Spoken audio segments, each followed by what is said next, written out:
Kerajaan Mataram kuno merupakan kerajaan Hindu-Buddha yang berkembang di Jawa Tengah pada abad ke-8 Masehi, kemudian berpindah ke Jawa Timur pada abad ke-10. Pendirinya adalah Raja Sanjaya. Munculnya Kerajaan Mataram diterangkan dalam cerita Parahyang. Kerajaan ini memiliki dua wangsa, yaitu wangsa Sanjaya yang menganut agama Hindu dan wangsa Sailendra yang menganut agama Buddha. Kerajaan Mataram kuno terletak di bumi Mataram, Jawa Tengah.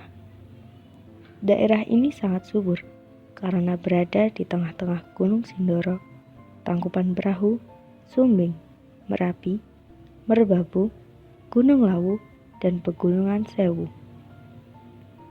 Kerajaan ini sering disebut dengan nama Kerajaan Madang yang merupakan kerajaan agraris.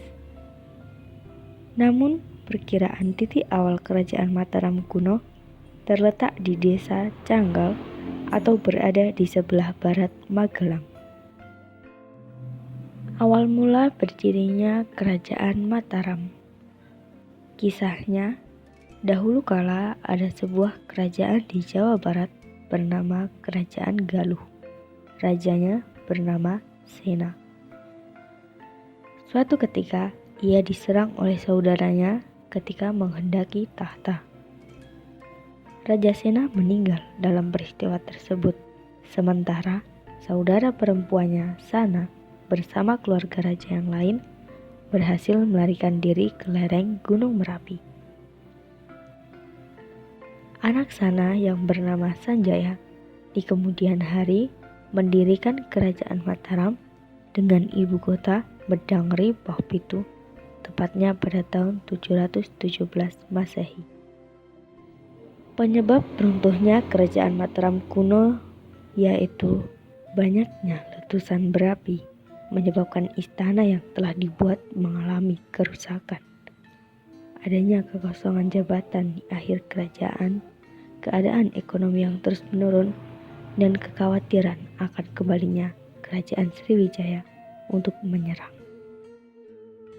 Kerajaan Mataram kuno mencapai puncak kejayaan pada masa pemerintahan Raja Balitung, tepatnya pada tahun 898 hingga 910 Masehi, di mana kekuasaannya daerah-daerah di sebelah timur Mataram berhasil ditaklukkannya.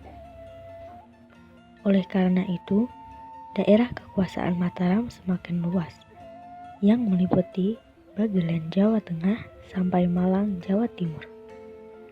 Penyebab kejayaan Kerajaan Mataram kuno yaitu naiknya tahta Sanjaya yang sangat ahli dalam peperangan, pembangunan sebuah waduk Hujung Galuh di Waringin Sapta guna mengatur aliran sungai Barangas, serta pindahnya kekuasaan dari Jawa Tengah ke Jawa Timur yang didasari oleh adanya sungai-sungai besar seperti Sungai Berantas dan Bengawan Solo yang memudahkan lalu lintas perdagangan.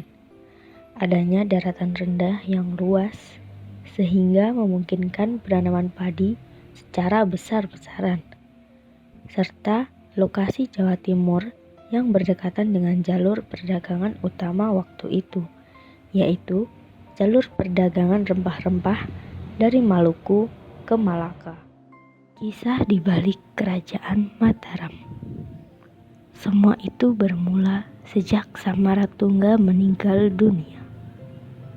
Istrinya yang bernama Dewi Tara memiliki seorang anak yang bernama Bala Putradewa. Bala Putradewa sebenarnya tidak terima atas kepemimpinan Rakai Pikatan sebagai seorang Raja Mataram kuno, dan Bala Putradewa nekat menunjukkan sikap perlawanannya kepada kepemimpinan Rakai Pikatan. Kontan saja Rakai Pikatan mengusir Bala Putradewa dari Kerajaan Mataram. Lelaki tersebut mencoba bertahan diri di dekat Candi Prambanan dengan mendirikan Candi Boko. Namun hal itu tak bertahan lama. Bala Putradewa lalu melarikan diri ke Pulau Sumatera. Hingga pada waktunya Balaputra Dewa malah menjadi raja di kerajaan Sriwijaya. Lewat ketangguhan kerajaan Sriwijaya, Balaputra Dewa mencoba membalaskan sakit hatinya di masa dahulu. Di masa pemerintahan sesudah dia Balitung, Mataram kuno berkembang ke bawah. Serangan dari kerajaan Sriwijaya semakin memperparah keadaan yang sebenarnya sudah keteteran dengan adanya bencana alam yang menimpa kerajaan Mataram kuno. Berikut adalah peninggalan kerajaan Mataram kuno yang masih ada hingga saat ini.